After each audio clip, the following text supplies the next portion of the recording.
الحمد للہ رب العالمین والصلاة والسلام علی سید الانبیاء والمرسلین وعلی آلہ واصحابہ اجمعین۔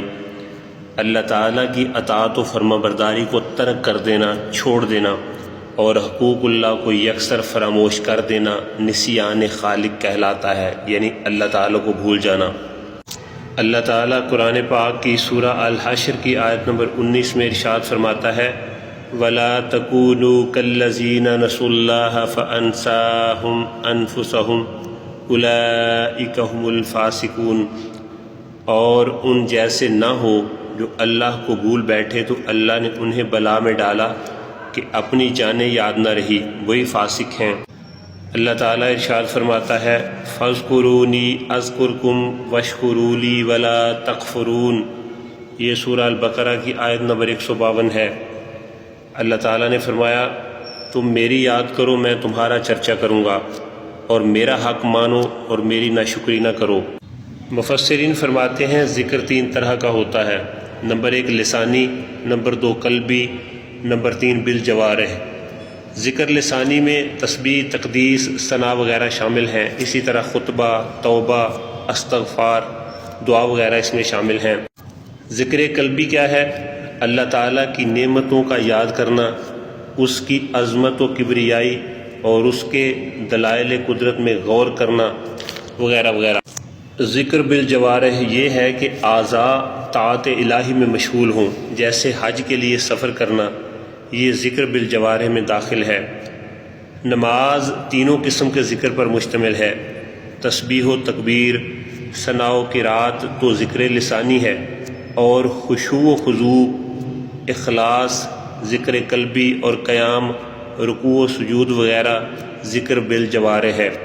حضرت عبداللہ ابن عباس رضی اللہ تعالیٰ عنہ نے فرمایا اللہ تعالیٰ فرماتا ہے تم طاعت بجا لا کر مجھے یاد کرو، میں تمہیں اپنی امداد کے ساتھ یاد کروں گا۔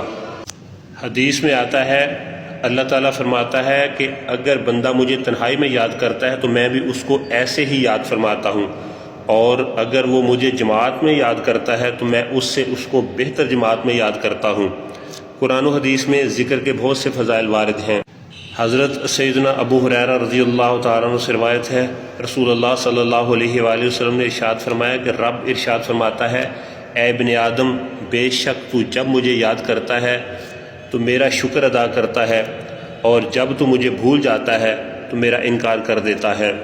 حضرت نعمان بن بشیر رضی اللہ تعالیٰ عنہ فرماتے ہیں میں نے رسول اللہ صلی اللہ علیہ وآلہ وسلم کو یہ فرماتے سنا کہ اللہ کے حقوق میں غفلت برتنے والا، حدوں کو توڑنے والا اور انہیں قائم رکھنے والا، ان کی مثال کشتی کے 3 مسافروں کی ہے جنہوں نے کشتی کو 3 حصوں میں تقسیم کر دیا ہے، ایک نے سب سے اوپر والا، دوسرے نے درمیانی اور تیسرے نے سب سے نیچے والا حصہ لے لیا۔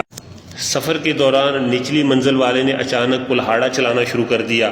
دوسرے نے پوچھا یہ کیا کرنے لگے ہو؟ اس نے جواب دیا میں اپنے حصے میں تھوڑا سا سوراخ کرنے لگا ہوں تاکہ پانی تک رسائی ہو اور میری بچی کھجی چیزیں اور خون بہانا آسان ہو۔ اس پر تیسرا کہنے لگا اللہ اسے نابود کرے، چھوڑو اسے اپنے حصے میں شگاف کرنے دو۔ دوسرے نے کہا نہیں، اس نے سوراخ کر دیا تو خود بھی غرق ہوگا اور ہمیں بھی غرق کرے گا۔ اب اگر انہوں نے اس کا ہاتھ روک دیا تو وہ بھی بچ گیا اور یہ خود بھی، لیکن اگر انہوں نے اس کا ہاتھ نہ پکڑا تو یہ بھی ہلاک ہوں گے اور وہ بھی۔ یاد رکھیے حقوق اللہ کو یکسر فراموش کر دینا بہت بڑی بدبختی اور ہلاکت کا سبب ہے۔ جب نمرود نے اپنی ساری قوم کے روبرو حضرت سیدنا ابراہیم علیہ السلام کو آگ میں ڈالا تو زمین و آسمان کی ہر مخلوق چیخیں مار مار کر بارگاہ خداوندی میں عرض کرنے لگی اے پاک پروردگار، تیرے خلیل آگ میں ڈالے جا رہے ہیں اور ان کے سوا زمین میں کوئی اور انسان تیری توحید کا علمبردار اور تیرا پرستار نہیں، لہٰذا تو ہمیں اجازت دے کہ ہم ان کی امداد اور نصرت کریں۔ اللہ تعالیٰ نے ارشاد فرمایا ابراہیم میرے خلیل ہیں اور میں ان کا معبود ہوں، اگر ابراہیم تم سب سے فریاد کر کے مدد طلب کریں تو میری اجازت ہے کہ تم سب ان کی مدد کرو، اور اگر وہ میرے سوا کسی اور سے کوئی مدد طلب نہ کریں تو تم سب سن لو کہ میں اس کا دوست اور حامی و مددگار ہوں، لہٰذا تم اس کا معاملہ مجھ پر چھوڑ دو، بعد ازاں آپ علیہ السلام کے پاس پانی کا فرشتہ آیا اور عرض کرنے لگا اگر آپ فرمائیں تو میں پانی برسا کر اس آگ کو بجھا دوں۔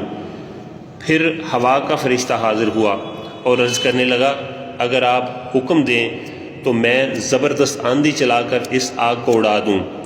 تو آپ علیہ السلام نے ان دونوں فرشتوں سے فرمایا مجھے تم لوگوں کی کوئی ضرورت نہیں، مجھے میرا رب ہی کافی ہے اور وہی میرا بہترین کارساز ہے، وہ جب چاہے گا اور جس طرح اس کی مرضی ہوگی میری مدد فرمائے گا۔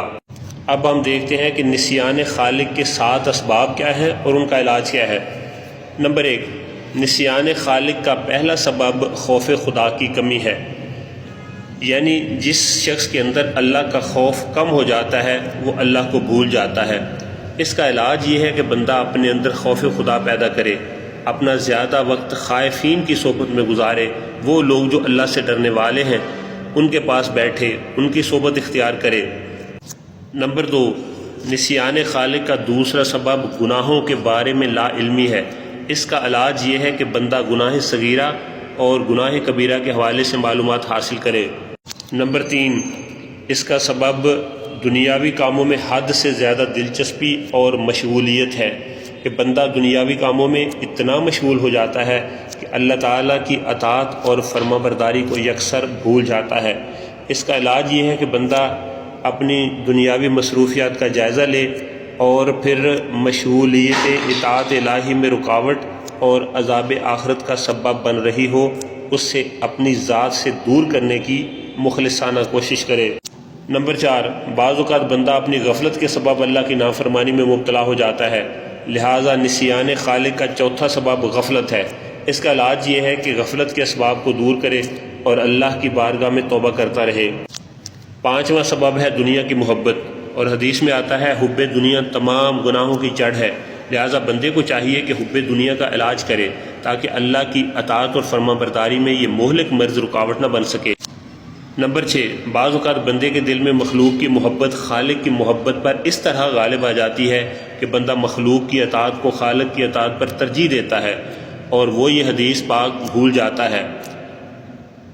خالق کی نافرمانی میں مخلوق کی اطاعت جائز نہیں۔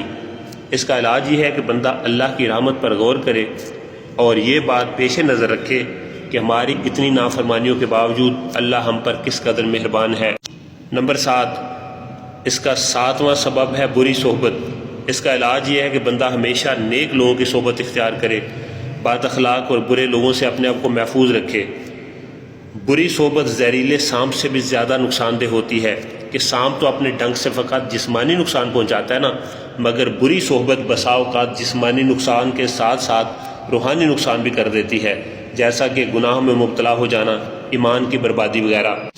سورہ الحشر کی آیت نمبر 19 جو اس درس کے شروع میں پڑھی گئی، اس آیت سے ہمیں 4 چیزوں کا پتہ چلتا ہے۔ نمبر 1، جن لوگوں کو اللہ تعالیٰ کے حقوق یاد نہ رہے جیسے یہودی اور عیسائی وغیرہ، ان جیسا ہونے سے منع فرمایا گیا ہے۔ نمبر 2، اسلام کے سوا کسی اور دین میں رہ کر اللہ تعالیٰ کو یاد کرنا قابل قبول نہیں ہے، کیونکہ وہ کفار اپنے عقیدے کے مطابق اللہ تعالیٰ کو یاد کرتے تھے، لیکن ارشاد فرمایا کہ انہوں نے اللہ تعالیٰ کو بلا دیا۔ نمبر 3، اللہ تعالیٰ سے غافل ہونے کا اثر یہ ہوتا ہے کہ بندے کو اس بات کی کبھی فکر نہیں ہوتی کہ وہ دنیا میں کیوں آیا اور اسے کیا کرنا چاہیے۔ نمبر 4، آخرت کی فکر نہ ہونا اللہ تعالیٰ کا عذاب ہے۔